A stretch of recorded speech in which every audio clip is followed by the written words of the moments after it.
மறுமலர்ச்சி திராவிட முன்னேற்றக் கழகத்தினுடைய 31வது துவக்க விழா நிகழ்ச்சிக்கு வந்திருக்கின்ற பத்திரிகையாளர்கள், ஊடகவியலாளர்கள், மறுமலர்ச்சி திராவிட கழகத்தினுடைய சொந்தங்கள் அனைவரையும் வரவேற்று வணங்கி மகிழ்கின்றேன். 30 ஆண்டுகள் கடந்துவிட்டது.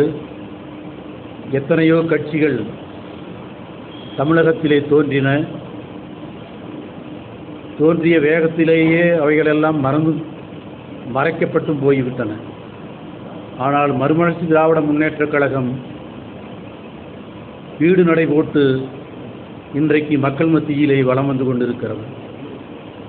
அதற்கு முழுமுதற் காரணம் அதனுடைய தலைவர் வைகோ. தியாகமும் சேவையும் இரு கண்களாக கொண்டு தமிழ் இனத்திற்காக, மொழிக்காக, பூமி பந்திலே இருக்கின்ற தமிழர்களுடைய பிரச்சனைக்காக ஓங்கி குரல் கொடுக்கின்ற தலைவன். சுக துக்கங்களை எல்லாம் எல்லோரோடும் பங்கு பெறுவது மட்டுமல்ல, துன்பங்கள் வரும்பொழுது தன்னுடைய தோளிலே சுமந்து கொண்டு, சுகம் வரும் பொழுது அவையெல்லாம் தன்னுடைய சகாக்களுக்கு கொடுத்து அழகு பார்த்த தாயுள்ளத்துக்கு சொந்தக்காரர். வாஜ்பாயி அரசவையிலே அவர் மந்திரியாக வேண்டும் என்று அத்வானியும் வாஜ்பாயும் முயற்சி செய்தார்கள். ஆனால் அதை மறுதலித்து தனது சகாக்களுக்கு, கண்ணப்பனுக்கும் செஞ்சியாருக்கும் அந்த பதவிகளை கொடுத்து அழகு பார்த்தவர். அதே சமயம் நடைப்பயணமா, வெயில் மழையிலே நடக்க வேண்டுமா, சிறைக்கு செல்ல வேண்டுமா, துன்பங்களை தோளிலே தாங்க வேண்டுமா, அவற்றையெல்லாம் தான் எடுத்துக்கொண்டு மக்களுக்காக பாடுபட்ட தலைவன். ஒரு கவுன்சிலராகட்டும், எம்எல்ஏவாகட்டும், எம்பி ஆகட்டும், இன்றைக்கு கோடிக்கணக்கிலே சொத்துக்கள் சேர்த்திருக்கிற பொழுது எம்பியாகவே கிட்டத்தட்ட பல ஆண்டுகள் இருந்தபோதும் கூட எந்த கரையும் பட முடியாத அளவிற்கு மிகவும் புனிதனாக அரசியல் வாழ்க்கையிலே வாழ்ந்து வந்தவர். பதவி வேண்டாம் என்பதை குருமூர்த்தியை கேட்டால் அவர் சொல்லுவார். பணத்தாசை உண்டா? ஸ்டெர்லைட் ஆலையினுடைய அதிபர் அட்டர்னி ஜெனரல் ராமசாமியையே தாயகத்துக்கு அனுப்பி வைத்தார். 300 கோடி ரூபாய் பேரம் பேசுவதற்கு வந்தார். உடனே எந்திரிச்சு வெளியே போங்கள் என்று சொல்லிவிட்டார். ரங்கராஜ் பாண்டேவை கேட்டால் சொல்லுவார், ஸ்டெர்லைட் ஆலையிலே அத்தனை பேரும், அத்தனை அரசியல்வாதிகளும் எங்களால் சரி செய்ய முடிஞ்சது, வைகோவை மட்டும் எங்களால் செய்ய முடியவில்லை என்று ரங்கராஜ் பாண்டே கூறுவார். இப்படி பணத்தாசை இல்லாமல், பதவி ஆசை இல்லாமல், தமிழ் இனம் மக்களுக்காகவே தன்னுடைய வாழ்நாளை ஒப்படைத்து கொண்டு பாடுபட்டு வருகின்ற தலைவன். இஸ்லாமியர்களுக்கு வெள்ளிக்கிழமையிலே தொழுகை வேண்டும், இராணுவத்திலே அந்த தொழுகையை பெற்றுக் கொடுத்தவர். டிடிஆர்களுக்கு படுக்கை வசதி இல்லை, அவர்களுக்கு படுக்கை வசதி பெற்றுக் கொடுத்தவர். பெரியார் மையம் டெல்லியிலே இடிக்கப்பட்டது, அதுபோல பல மடங்கு மதிப்புள்ள பெரியார் மையத்திற்கு இடம் வாங்கி கொடுத்தவர். காமராஜருக்கு மணிமண்டபம் கன்னியாகுமரியிலே கட்ட முடியாது என்று அதிகாரிகள் எல்லாம் கைவிரித்த பொழுது, மகாத்மா காந்திக்கு கட்டியிருக்கிறீர்களே, எந்த சட்டம் அதற்கு உங்களுக்கு அனுமதி கொடுத்ததோ அந்த சட்டத்தை பயன்படுத்தி காமராஜருக்கு கொடுங்கள் என்று கேட்டு பெற்றுக் கொடுத்தவர். நெய்வேலி லிக்னைட் கார்ப்பரேஷன் தனியார் மயமாக்கப்பட்டதை தடுத்து நிறுத்தியவர். இப்படி எத்தனையோ காரணங்கள், shale gas, hydrocarbon gas, Mekedatu அணை, முல்லைப்பெரியார் அணை, பாலாற்றிலே அணை கட்டுகிறார்கள் என்று தமிழக பிரச்சனைகள் அத்தனையிலேயுமே முன்னால் இருந்து ஓங்கி குரல் கொடுத்த அந்த தலைவன்.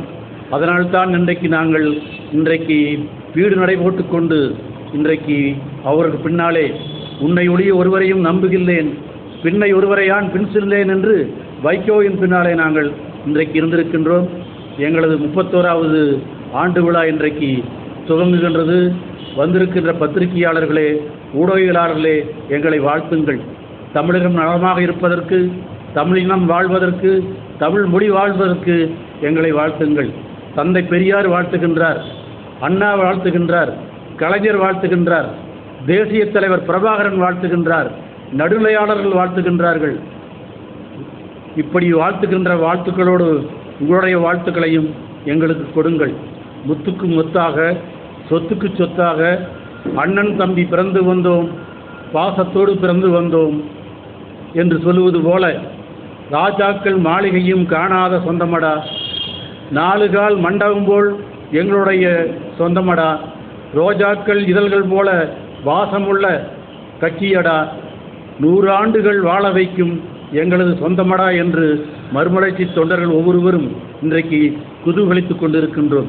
மறுமலர்ச்சி தொண்டர்கள் அத்தனை பேருக்கும் எங்களது மனம் நிறைந்த வாழ்த்துக்களை தெரிவித்துக் கொள்கின்றோம்.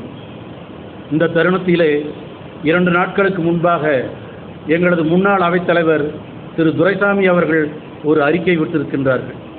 அந்த அறிக்கை மிகவும் விஷம் நிறைந்த அறிக்கையாக இருக்கின்றது.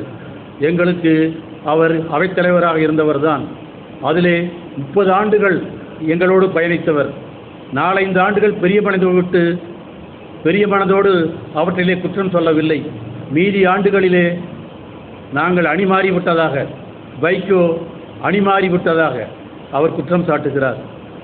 இருக்கின்ற ஒரு கட்சியாவது அணிமாறாத கட்சி இருக்கிறது என்று அவரால் சொல்ல முடியுமா? அது எந்த பெரிய கட்சியாக இருந்தாலும், காங்கிரஸ் ஆகட்டும், பிஜேபி ஆகட்டும், திமுகவாகட்டும், அதிமுகவாகட்டும், அல்லது மற்ற கட்சிகளாகட்டும், எல்லாமே ஒரே நிலைப்பாடு தான் எடுத்திருக்கிறார்களா?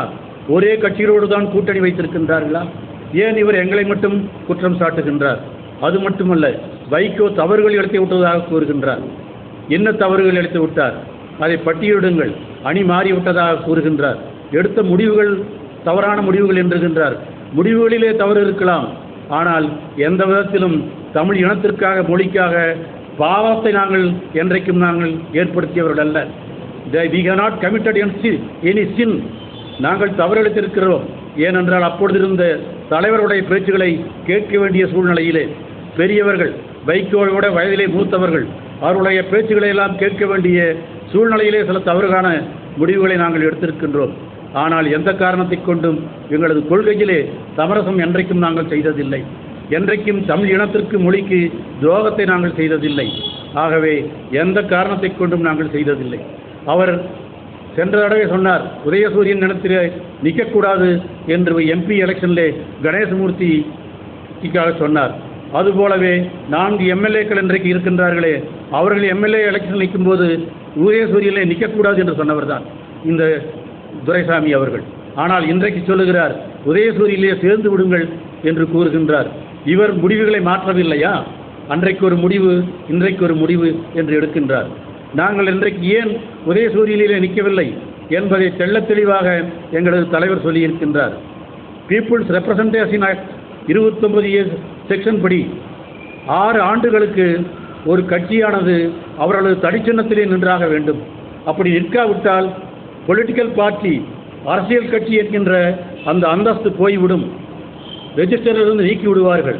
ஆகவேதான் சென்ற தடவை நாங்கள் எம்பி எலெக்ஷனிலே உதயசூரியிலே நின்றோம், எம்எல்ஏ எலெக்ஷனிலே உதயசூரியிலே நின்றோம். இன்றைக்கு உதயசூரியிலே நின்றால், எங்கள் தனிச்சின்னத்தில் நிற்காவிட்டால் பொலிட்டிக்கல் பார்ட்டியாக மறுமலர்ச்சி திராவிட முன்னேற்ற கழகம் தொடர்ந்து செயல்பட முடியாது. அப்படி செயல்பட முடியாவிட்டால் அதன் பின்னாலே ராஜ்யசபையில் மெம்பர் இருந்த என்ன பிரயோஜனம்? லோக்சபாவில் இருந்து என்ன பிரயோஜனம்? ஆகவே கட்சியே இல்லாத பொழுது அது பிரயோஜனம் இல்லாமல் போய்விடும். அதன் காரணமாகத்தான் நாங்கள் ஆரம்பம் முதல் கொண்டே தனிச்சின்னத்தில் தான் போட்டியிடுவோம் என்று சொன்னோம். அதை தளபதி ஸ்டாலின் அவர்களிடம் சொன்னோம். ஆகிய குழுவிலே இருந்த டிஆர் பாலுவிடம் சொன்னோம், நேருவிடம் சொன்னோம், ராஜாவிடம் சொன்னோம். எல்லோரும் அதை ஒத்துக்கொண்டார்கள். ஒத்துக்கொண்டுதான் கையெழுத்தும் தளபதி ஸ்டாலினும் வைகோவும் கையெழுத்து போட்டார்கள், தனிச்சின்னத்திலே நாங்கள் நின்று விடலாம் என்று. அதன் பின்புதான் நாங்கள் எங்கள் தனிச்சின்னத்திலே பம்பரம் எங்களுக்கு கிடைக்கவில்லை. ஏனென்றால் சென்ற தடவை நாங்கள் எங்களுடைய சின்னத்திலே நிற்காத காரணத்தினால் பம்பரம் கிடைக்கவில்லை. ஆனால் எங்களுக்கு தீப்பெட்டி கிடைத்தது. தீப்பெட்டியை நாங்கள் ஊர் ஊராக சென்று, வீடு வீடாக சென்று அதை கொண்டு சேர்த்து விட்டோம். அது காரணமெல்லாம் நாங்கள் உதயசூரியனை நாங்கள் மதுரைக்கிறவர்கள் அல்ல, அதை போற்றுகிறோம், அதை வணங்குகிறோம்.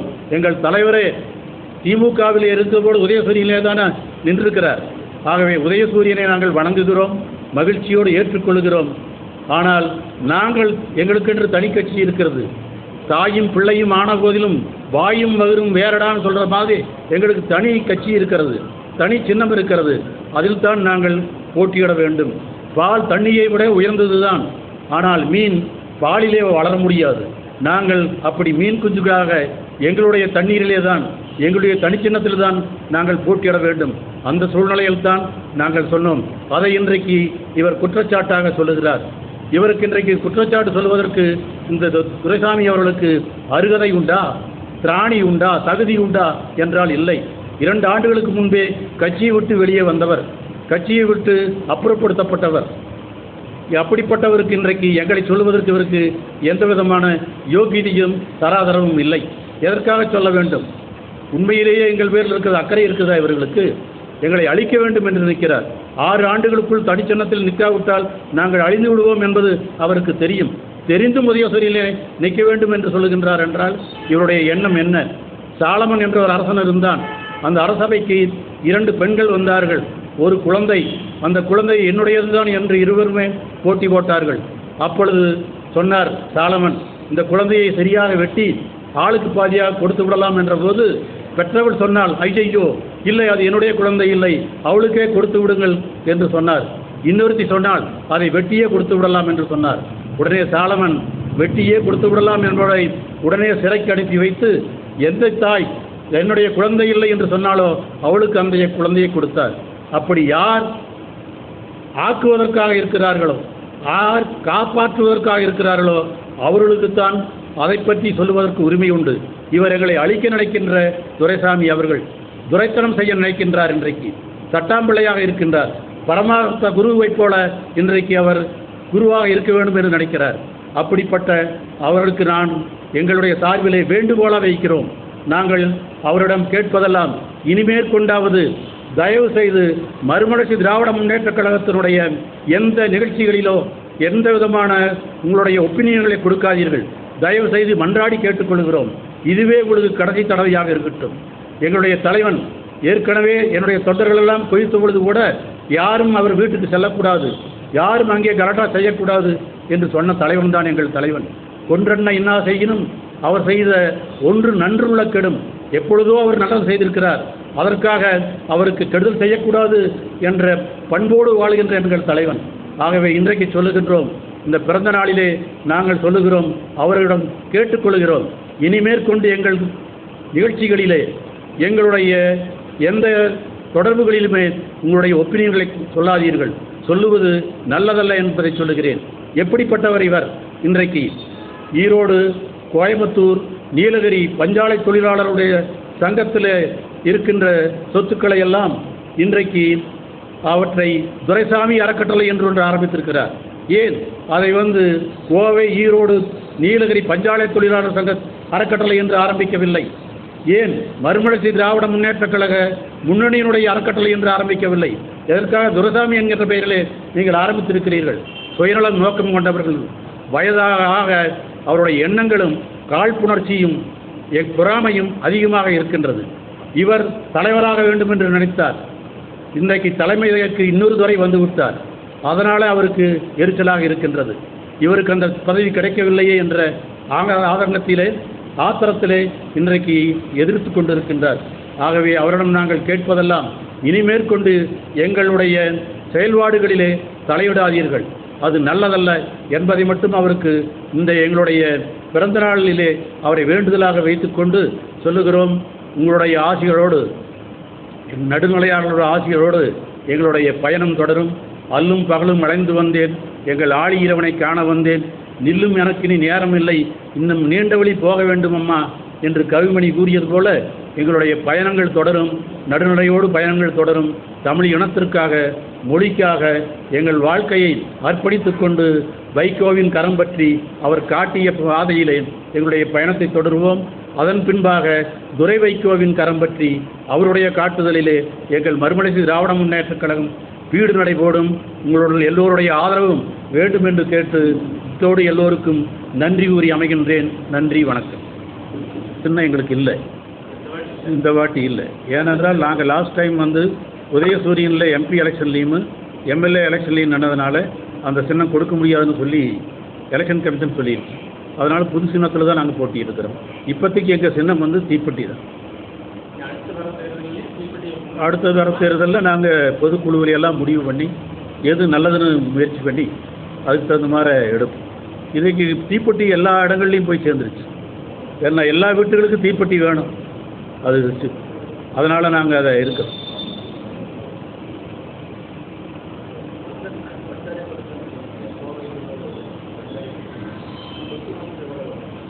எதுவும்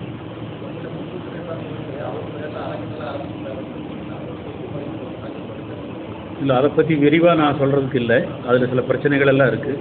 அதனால் அது இப்போ அந்த அளவோடு அவர் துரைசாமி அறக்கட்டளைங்கிறத ஆரம்பிச்சிருக்கிறாருங்கிறது மட்டும் நான் சொல்கிறேன். அவர் ஏன் வந்து ஈரோடு, திருப்பூர், கோயம்புத்தூர், நீலகிரி பஞ்சாலை தொழிலாளர் சங்கத்து பேரில் அறக்கட்டளை ஆரம்பிக்கலை, அல்லது மறுமலர்ச்சி தொழிலாளர் சங்கத்தின் பேரில் அறக்கட்டளை ஆரம்பிக்கலை, துரைசாமிங்கிற பேரில் ஆரம்பிச்சிருக்கிறார். அவருடைய எண்ணம் குறுகிய எண்ணமாக இருக்கிறதுனால ஆரம்பிச்சிருக்கிறார். தொழிற்சங்க தனி, கட்சி தனி.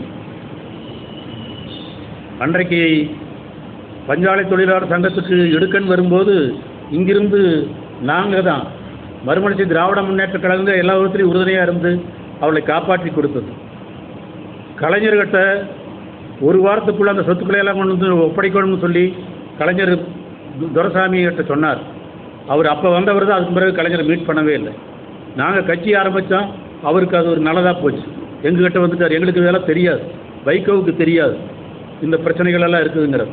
பின்னால் வரும்போது தான் இந்த பிரச்சனைகளெல்லாம் தெரிய வந்தது. சுயநலத்துக்காகத்தான் அவர் எங்கள் கூட இருந்திருக்கிறார். அவருக்கு நல்ல பதவி கொடுத்து அழகு பார்த்தவர் எங்கள் தலைவர். அவர் எத்தனையோ தவறு 7 கடிதம் எழுதினேன், பதில் இல்லைன்னு சொல்லி சொல்கிறார் இன்னைக்கு. அப்போ ஒவ்வொரு கடிதத்தையும் அவர் பொருட்படுத்துறீ அல்லவா, அது எல்லாமே டஸ்ட்பின்னுக்கு தானே போயிடுச்சு. அப்புறம் இதுக்காக மறுபடியும் கடிதம் எழுதுறீங்க. உங்களுக்கு பொருட்டாகவே இன்றைக்கி நாங்கள் நினைக்கிறது இல்லை. தயவு செஞ்சு இனிமேல் கொண்டு எங்களுடைய செயல்பாடுகள் எதுவும் அவர் தலையிடக்கூடாது. எங்களுடைய வேண்டுகோளாக உங்களை மூலமாக அவருக்கு நாங்கள் தெரிவிக்கிறோம்.